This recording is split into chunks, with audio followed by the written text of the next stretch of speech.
क्या बोले यार। It's totally disgraceful. और जिस प्रकार से आज इंडिया खेली है, ऐसा लग नहीं रहा था कि मतलब कोई भी कंपटीशन है इंग्लैंड के सामने टीम इंडिया का। न बॉलिंग में न बैटिंग में कोई कलेक्टिव परफॉर्मेंस नहीं, जिसके बारे में लगातार हम बात करते आए हो कि टीम परफॉर्मेंस नहीं दिख रही है। और आज भी वही चीज़ हुई है। कोई प्लेयर जब वो मतलब उस प्रकार से दिख नहीं रहा है, विकेट सेलिब्रेट उस प्रकार से नहीं हो रही है, फील्ड पर जो डोमिनेशन दिखना चाहिए प्लेयर्स का वो नहीं दिख रहा है, जो काउंटर अटैक होना चाहिए एक विकेट दो विकेट मिलने के बाद वो नहीं हो रहा है। बॉलिंग में लगातार स्लोअर बॉल डाले जा रहे हैं, स्लोअर बॉल्स डाले जा रहे हैं, जबकि चौके छक्के पड़ रहे हैं स्लोअर बॉल्स पर, लेकिन फिर भी स्लोअर बॉल्स डाले जा रहे हैं। उसके अलावा बैटिंग के तो क्या कहने भाई, क्या बैटिंग है। मतलब 13 रन से ज़्यादा किसी का रन नहीं है। 72 रन सिर्फ 76 रन सिर्फ हम बना पाए, 76 रन पर ऑल आउट हो गए। सेकेंड लोवेस्ट टोटल है ये इंडियन T20 हिस्ट्री का। और 125 रन से हार, सबसे बड़ी हार है ये T20 में टीम इंडिया की इंग्लैंड के अगेंस्ट। इंग्लैंड के अगेंस्ट ही मतलब सबसे बड़ी हार ही है टीम इंडिया की है। और उसके बाद मतलब इस प्रकार से श्रेयस अय्यर का बोलना दिस इज एट्रोशियस। एट्रोशियस नहीं, आपकी परफॉर्मेंस है डिस्गस्टिंग। डिस्गस्टिंग परफॉर्मेंस है आपकी, आपके टीम की। और आपकी कप्तानी में तो भाई गजब ही कर दिया। मतलब 5 मैच में एक भी जीत नहीं। ये पहली बार हुआ है टीम इंडिया के साथ कि 5 T20 आईज में एक भी जीत नहीं है। और एज ए कैप्टन किसी भी कैप्टन ने आज तक जो है वो लगातार 5 मैच में हार का सामना नहीं किया है। एक मैच को छोड़ दो, 9 चल रहा था, लेकिन फिर भी ये चीज़ें अभी तक इंडियन क्रिकेट में नहीं हुई थी। जैसे ही जीरा स्टार्ट हुआ है उसके बाद ये सारी चीज़ें होने लगी है। हम होम सीरीज़ हार जा रहे हैं, होम पे मैच हार जा रहे हैं, टेस्ट मैच हार जा रहे हैं, ओडीआई नहीं जीत पा रहे हैं पूरे एक 1 ईयर में। मतलब किस प्रकार की ये जो है वो कोचिंग कहें या फिर मेंटरशिप कहें या फिर क्या है, मुझे समझ नहीं आ रहा कि अब जो है आपके मनमानी के चलते हुए आपने इस प्रकार की एक टीम बनाई है जहाँ पर कोई प्लेयर कलेक्टिव परफॉर्मेंस नहीं कर पा रहा है, जहाँ पर आपको टीम में मनमानी करनी होती है। जिस प्लेयर को चाहते हैं आप निकाल देते हैं, जिस प्लेयर को चाहते हैं आप डाल देते हैं। जो प्लेयर रन नहीं बना रहा है उसको वो चलता रहता है। कोई प्लेयर 3 मैच में फ्लॉप हो जाए, चाहे उसने वर्ल्ड कप जिताया हो, लेकिन वो टीम से बाहर हो जाता है। एक बार हम टीम का स्कोर शीट देख लेते हैं भाई, शीट देख लेते हैं, मतलब टीम ने जो करी है वो। अभिषेक शर्मा 10 रन, वैभव सूर्यवंशी 13, ईशान किशन 13, अय्यर 5, अक्षर 10, तिलक 3, राणा 9, दुबे 2, हर्षदीप 4, वरुण 5 और प्रिंस 2। ये टीम इंडिया का स्कोर शीट है, जहाँ पर मतलब टोटल हमने 76 रन बनाए हैं। और एक भी प्लेयर जो 15 रन तक नहीं बना पाया है T20 में। 5 विकेट गिर के हमारे पावर प्ले में। और भाई शिवम दुबे से पहले हर्षित राणा बल्लेबाजी करने आ रहे हैं।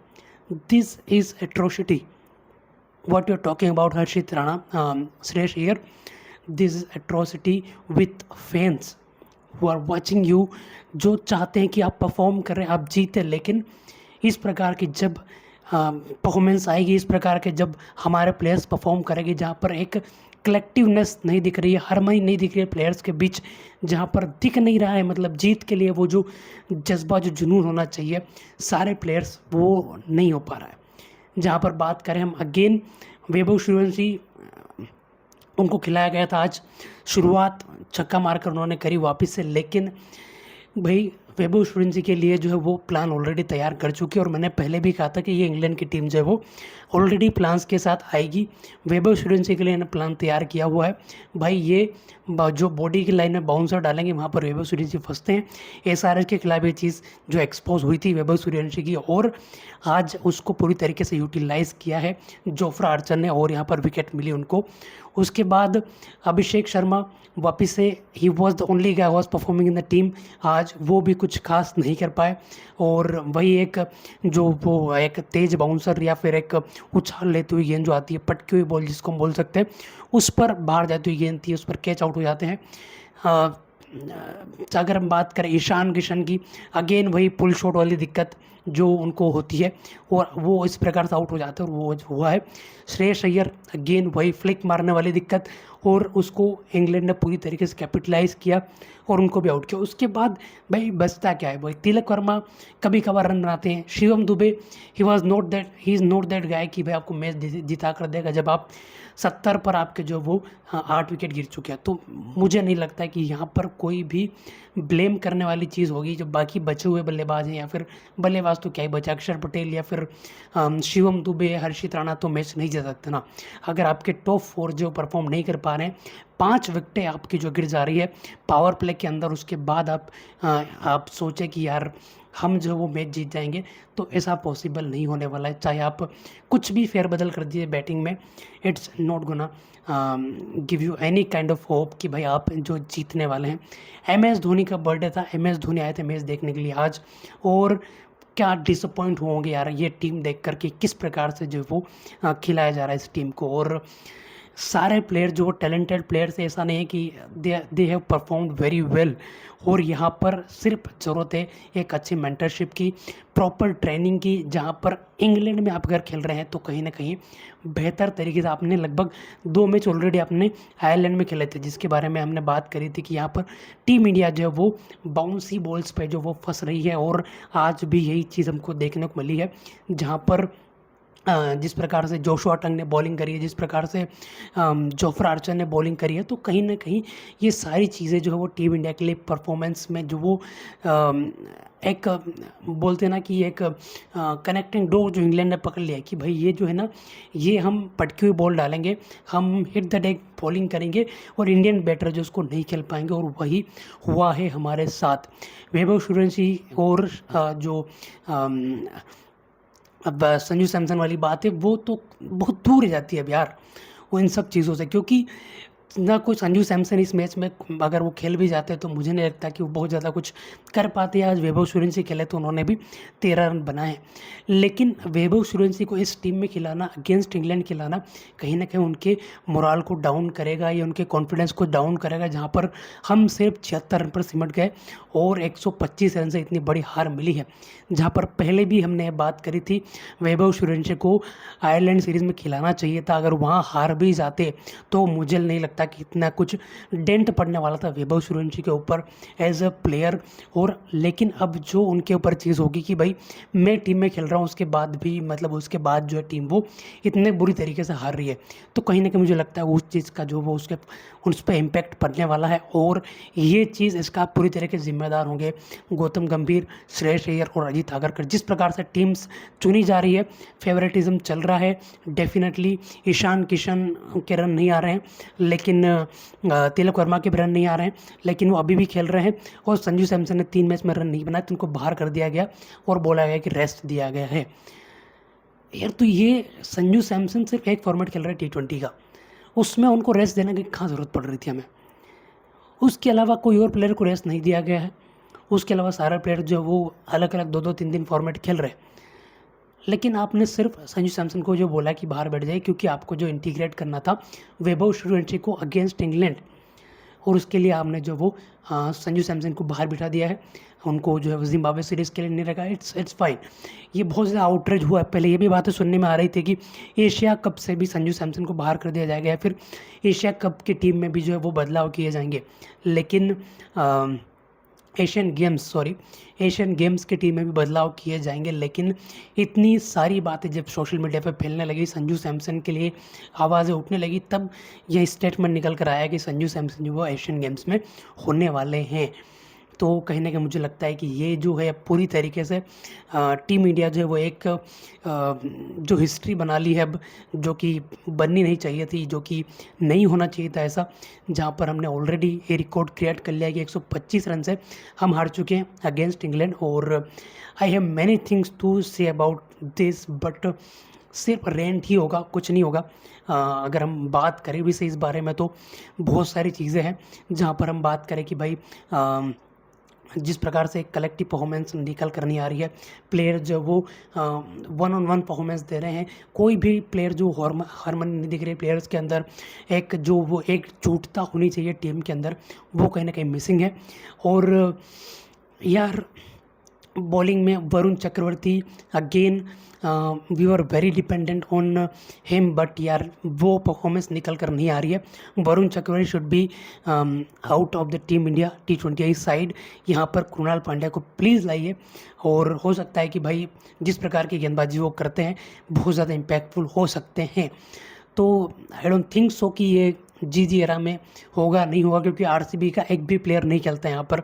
जहाँ पर मयंक यादव जहाँ पर मयंक यादव खेल सकते हैं, जहाँ पर शर्मा खेल सकते हैं, यश ठाकुर खेल सकते हैं, अशोक शर्मा खेल सकते हैं, वहाँ पर जो है वो आरसीबी का एक भी प्लेयर नहीं है। रसिक सलामदार नहीं है, भुवनेश्वर कुमार को तो नहीं ले रहे हैं, उसके बाद कृणाल पांड्या नहीं है। जहाँ पर प्रभ सिमरन सिंह को लिया गया वहाँ पर जो है देवदत्त पड्डीकल नहीं है, रजत पाटीदार नहीं है। तो आई डोंट नो कि ये किस प्रकार से जो टीम इंडिया का सिलेक्शन किया जा रहा है, किस बेसिस पर किया जा रहा है। I think I know that, but उसके बारे में बात करने से कोई फ़ायदा है नहीं, बिकॉज ये चल रहा है और ये चलता रहने वाला है। ये जो जोड़ी है अजीत अगरकर और गौतम गंभीर की, मुझे लगता है कि यार इसको जो है ना अब बोल देना चाहिए कि बस हो गया आप लोगों का, just go and rest yourself. और मुझे लगता है कि अब जो है वो बहुत ज़रूरी है टीम इंडिया में इस कोचिंग स्टाफ का और चीफ सेलेक्टर को बदलने का, जहाँ पर ज़रूरत है एक काम कंपोस्ट कोच की, जो कि प्लेयर्स को टाइम दे, जो कि टीम को बोले कि यार एक कलेक्टिव परफॉर्मेंस निकाल कर लाओ, जहाँ पर सारे प्लेयर्स एक दूसरे के लिए खेले, टीम के लिए खेले, टीम इंडिया के लिए खेले, खुद के लिए ना खेले।